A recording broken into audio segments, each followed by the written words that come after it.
Hello friends, अस्सलाम वालेकुम। कैसे हो आप सभी? उम्मीद करती हूँ आप सभी खैरियत से होंगे और बहुत ही ज्यादा खुश होंगे। तो आज की इस वीडियो में मैं आपको बताऊंगी कि जब हम ट्राउजर या प्लाजो वगैरह सीते हैं तो उसमें कमर के हिसाब से लास्टिक को कैसे सिलाई करते हैं, कितनी लास्टिक लेते हैं। तो बस आज मेरे साथ आप वीडियो में बने रहिएगा। आज मैं यही बातें क्लियर करने वाली हूँ। ट्राउजर में लास्टिक डालने के लिए हमें कितने इंच की लास्टिक को कटिंग करना है कमर के हिसाब से। तो चलिए वीडियो को शुरू करते हैं। तो सबसे पहले तो मैंने देख सकते हैं आप, ट्राउजर की कटिंग मैंने कर ली है। तो सबसे पहले तो मैं इस ट्राउजर की सिलाई कर लेती हूँ। ये मैं आसन की सिलाई लगा रही हूँ। तो जब हम यहाँ पर सिलाई लगाते हैं तो हमें हमेशा यहाँ पर डबल ही सिलाई लगानी चाहिए, क्योंकि ये हमारे आसन वाली जगह होती है। तो यहाँ पर ना सिलाई डबल होना बहुत ज्यादा जरूरी है। तो वैसे तो अक्सर आपने वीडियो में देखा होगा कि मैं यहाँ पर मियानी जरूर लगाती हूँ, पर जिनका ये ट्राउजर है उन्होंने मियानी लगाने के लिए मना किया है। तो बस मैंने इसको ऐसे ही सिलाई लगा दी है। जब हम स्टार्टिंग में अपने सिलाई का काम शुरू करते हैं तो हमें सिलाई तो आ जाती है, पर छोटे छोटे टिप्स ऐसे होते हैं जो हम जल्दी से समझ नहीं पाते हैं। मतलब हम कंफ्यूज रहते हैं कि हमें कौन सी चीज कितनी लेनी है, कितनी इंच की काटनी है। हम सिलाई भी सीख लेते हैं और कटिंग भी सीख लेते हैं, कपड़े को काटना भी सीख लेते हैं और हम सिलाई भी कर लेते हैं। पर बहुत सारी चीजें ऐसी होती हैं छोटी छोटी कि हमें उनको ध्यान में रखना बहुत ज्यादा जरूरी हो जाता है, सीखना बहुत जरूरी होता है। कई बार ऐसा होता है, अक्सर ऐसा होता है कि सिलाई तो कर लेते हैं ट्राउजर में या प्लाजो में, और फिर जब लास्टिक लगाने का नंबर आता है तो उनको पता ही नहीं होता है कि हमें कितने इंच की लास्टिक इसमें लगानी है। और साइज के हिसाब से वो काट ही नहीं पाते हैं लास्टिक को कि हमें इतने इंच की इसमें लास्टिक लगानी है। तो बस मैं आज आपको यही बताऊंगी कि जब हम ट्राउजर या प्लाजो को सिल लेते हैं तो हमें कमर के हिसाब से कितने इंच की लास्टिक उसमें लगानी होती है। तो सबसे पहले तो मैं इस ट्राउजर की सिलाई को कंप्लीट कर लेती हूँ, क्योंकि लास्टिक तो हम इसमें सिलने के बाद ही लगाएंगे। तो देखिए, ये जो मैं बराबर में घुटने वाली साइड पर सिलाई लगा रही हूँ, तो जैसे कि मैं अक्सर आपको बताती हूँ कि सिलाई हमें बिल्कुल सीधी लगानी चाहिए, नहीं तो हमारे कपड़े में फिनिशिंग नहीं आती है। एक सिलाई का ही काम ऐसा है कि बस हमारे पास एक सिलाई मशीन होनी चाहिए और हम बिना पैसे लगाए अपने काम को शुरू कर सकते हैं। तो देखिए, सिलाई मशीन का होना बहुत जरूरी है हमें सिलाई करने के लिए, और सिलाई आना उससे भी ज्यादा जरूरी है। क्योंकि अगर हमें सिलाई ही नहीं आएगी और सिलाई मशीन हमारे पास है तो हम उस सिलाई मशीन का क्या करेंगे जब हमें सिलाई ही नहीं आती है। तो अगर आप इन छोटी छोटी बातों का ध्यान रखोगे और इनको दिमाग में रखकर सिलाई करोगे कि हमें कौन सी चीज कहाँ पर कितने इंच की काटनी है, तो आप भी बहुत अच्छे से सिलाई कर पाएंगे। और आप देख सकते हैं कि ट्राउजर पर जब हम अंदर की साइड सिलाई लगाने के बाद सीधी साइड सिलाई लगाते हैं तो उसको बिल्कुल फिनिशिंग के साथ लगानी है, बिल्कुल सीधी। ट्राउजर की दूसरी वाली साइड सिलाई लगाऊंगी आसन के पास से, क्योंकि यहाँ पर सिलाई लगाने के बाद हमारा ट्राउजर ऊपर की साइड से सिलकर कंप्लीट हो जाएगा। और तभी मैं आपको बता पाऊंगी कि हमें लास्टिक इसमें कितने इंच की लगानी है और किस तरीके से लगानी है। तो यहाँ पर भी सिलाई हमें डबल ही करनी है, क्योंकि ये हमारे आसन वाली साइड है। तो देखिए, ये वाली सिलाई भी कंप्लीट हो गई है। अब मैं आपको लास्टिक लगाना बताऊंगी कि लास्टिक किस तरीके से लगाते हैं। तो ट्राउजर को सीधा करने के बाद ट्राउजर को इस तरीके से रखना है। और अब मैं आपको बताती हूँ कि जो ये हमारा ट्राउजर जो मैंने सिलकर तैयार किया है, इसकी कमर है 36 इंच। 36 इंच इस ट्राउजर की कमर है। इस ट्राउजर में लास्टिक लगाने के लिए जो हमें लास्टिक चाहिएगी, जिसकी हम कटिंग करेंगे, वो लास्टिक हम कट करेंगे 31 इंच। और थोड़ा सा ये फालतू ले लेना है ताकि हम इसको सिलाई लगा दें यहाँ पर। तो जितनी भी हमारी कमर होती है, चाहे वो 40 है, 42 है, 38 है, 37 है, जितनी भी होती है उसमें से हमें 5 इंच कम कर देना है कमर में। और इसी हिसाब से हमें लास्टिक को ले लेना है और इतना सा हिस्सा छोड़ देना है फालतू।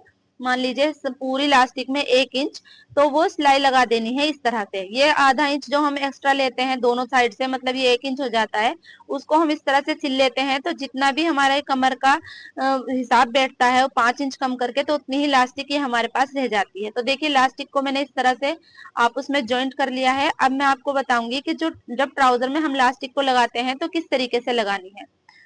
ट्राउजर को हमें इस तरीके से रख लेना है और अपनी लास्टिक को हम यहाँ पर रखेंगे इस तरह। और इस एक बार ऊपर का जो ये हमारा कपड़ा होता है इसको नाप लेना है, ये 2 इंच, क्योंकि हम 2 इंच ही एक्स्ट्रा लेते हैं लास्टिक के लिए। तो हमें उसको इस तरह से लास्टिक के ऊपर फोल्ड कर देना है और जो हमारा एक्स्ट्रा कपड़ा बचता है उसको भी इस तरह से फोल्ड करना है अंदर की साइड, और एक ही सिलाई लगा देनी है इस तरह से। लास्टिक को अंदर की साइड रखना है और कपड़े को इस तरह से फोल्ड करना है और सिलाई लगानी है। ये वाली सिलाई लगाते हुए ध्यान रखना है कि हमारी लास्टिक सिलाई के अंदर नहीं आनी चाहिए।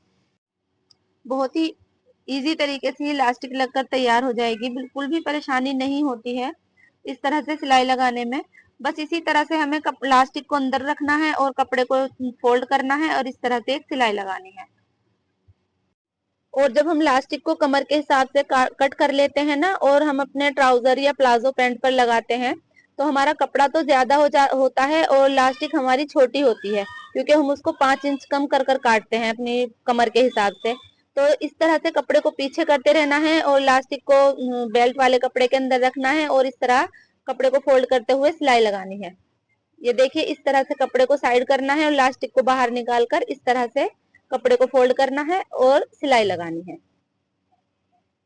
और अब मैं आपको बताऊंगी कि जब हम ये वाली सिलाई को कंप्लीट कर देते हैं ना, बिल्कुल तैयार हो जाती है हमारी ये वाली सिलाई, तो जब हम लास्टिक के ऊपर सिलाई लगाते हैं तो हमें क्या तरीका अपनाना चाहिए लास्टिक के ऊपर सिलाई लगाने के लिए।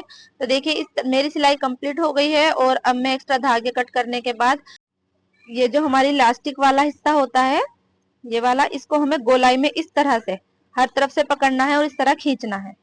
इस तरह से खींचने के बाद ना जो हमारे ये चुन होते हैं लास्टिक के ऊपर, ये वाले, ये बिल्कुल एक सार हो जाते हैं लास्टिक के गोलाई में। तो फिर हमें इस तरह से सिलाई लगानी है लास्टिक के ऊपर। तो देखिए, लास्टिक को हमें इस तरह खींचना है और कपड़े को एक हाथ से नीचे की साइड खसकाना है कपड़े को इस तरह से। ये देखिए, इस तरह अगर हम इस तरह से कपड़े को धकेलते हुए सिलाई लगाएंगे ना अपनी लास्टिक के ऊपर, तो बहुत अच्छी ज्यादा फिनिशिंग के साथ हमारी ये सिलाई के लास्टिक के ऊपर सिलाई लगकर तैयार हो जाती है। मुझे किसी ने कमेंट किया था कि मुझे भी सिलाई करनी है, तो आप कोई आसान तरीका बताओ डिटेल में कि जिससे मैं भी सिलाई कर सकूं। तो देखिए, जिसने भी मुझे कमेंट किया था और अगर वो मेरी वीडियो देख रहे हैं, तो मैं बहुत ज्यादा लंबी वीडियो अपने फोन में नहीं बना सकती हूँ क्योंकि मेरा फोन बहुत ज्यादा खराब है। ये देखिए, लास्टिक वाली सिलाई भी कंप्लीट हो गई है और कितनी फिनिशिंग के साथ ये लास्टिक लगकर तैयार हो चुकी है। ये देखिए, मैं हर वीडियो में कोशिश करती हूँ आसान से आसान तरीके आपको सिलाई से रिलेटेड बताने के, और मैं खुद भी इसी तरह से सिलाई करती हूँ जो मैं आपको बताती हूँ। मैं कोई भी अलग से नहीं बताती हूँ, जैसा मैं खुद करती हूँ वही मैं आपको बताती हूँ। तो देखना, अब ट्राउजर की इलास्टिक तो लगकर तैयार हो चुकी है। अब जितनी भी हमारी ट्राउजर की लंबाई होती है उसको निशान लगाने के बाद जो हमारे मोहरी वाली साइड कपड़ा बचता है, हमें उसको इस तरह से अंदर की तरफ फोल्ड करना होता है। बस इसी तरह से फोल्ड करना है और सिलाई लगानी है। मैंने दोनों पैचों पे कपड़े को फोल्ड कर दिया है। अब मैं इसकी फिटिंग का निशान लगाऊंगी। तो फिटिंग का निशान लगाने के लिए जितनी भी हमारी ट्राउजर की मोहरी होती है, हमें इस तरह से इंची टेप से नाप लेना है और निशान लगाकर हमें बस सिलाई लगा देनी है। यहाँ पर सिलाई हमें पक्का करनी होती है क्योंकि नहीं तो सिलाई उधर जाती है। और जो बिगनर्स हैं, बिल्कुल जिन्होंने नया नया काम शुरू करा है सिलाई का, वो यहाँ पर जब ट्राउजर की फिटिंग वाला निशान लगाते हैं तो वो जरूर यहाँ पर निशान लगा लें, क्योंकि अगर वो बिना निशान लगाए सिलाई लगाएंगे तो शायद फिटिंग में फर्क आ जाएगा। तो यहाँ पर उन्हें निशान लगाना बहुत जरूरी है। अब देखिए, इस तरह से मैंने सिलाई तो लगा दी है, पर जो साइड में एक्स्ट्रा कपड़ा है उसको इस तरह से एकसार करना है। जो ये हमारा सिलाई लगाने के बाद साइड में कपड़ा बचता है, उसको इस तरह से सिलाई के ऊपर टेढ़ा कर कर रखना है और एक सिलाई इसी कपड़े के ऊपर से लेते हुए यहाँ पर हमें सिलाई को डबल कर देनी है। अब मैंने जो वो मोहरी वाली साइड से कपड़े को अंदर फोल्ड करा है, वो मैंने इसलिए फोल्ड करा है क्योंकि जब हम ट्राउजर पहनते हैं तो जो हमारा सिलाई से इस साइड वाला कपड़ा होता है वो हमारे पाँवों में ना नीचे की साइड सिलाई के से बाहर निकल जाता है, नजर आता है वो कपड़ा। तो अगर हम इस तरह से इस फालतू कपड़े को फोल्ड कर देते हैं अपनी सिलाई वाले हिस्से के ऊपर, तो ये वाला कपड़ा हमारा बिल्कुल भी बाहर नजर नहीं आता है। देखिए, इस तरह से हमें कपड़े को फोल्ड करना है जो हमारा एक्स्ट्रा कपड़ा है, और इस तरह से उसके ऊपर सिलाई को ले जाना है और फिटिंग वाली सिलाई पर डबल सिलाई कर देनी है। अगर आप मेरी वीडियो को देखते हुए यहाँ तक पहुंच ही गए हो तो जरूर आपको मेरी वीडियो पसंद आई होगी। तो प्लीज मेरी वीडियो को लाइक कर दिया करें और शेयर भी करें और सब्सक्राइब भी करें। बेल आइकन भी प्रेस करें ताकि हर आने वाली वीडियो की नोटिफिकेशन आपको मिल सके। मैं अपने चैनल पर इसी तरह सिलाई से रिलेटेड वीडियो अपलोड करती रहती हूँ, और कभी कभी बीच बीच में मैं लेस से डिजाइनिंग की भी वीडियो अपलोड करती हूँ अपने चैनल पर। तो देखिए, मेरा ट्राउजर सिलकर कंप्लीट हो गया है। अब मैं आपको दिखाऊंगी इसका फाइनल लुक के सिलने के बाद ये कैसा नजर आ रहा है। तो ये देखिए, फाइनल सिलाई होने के बाद मेरा ट्राउजर ये कुछ इस तरीके से नजर आ रहा है।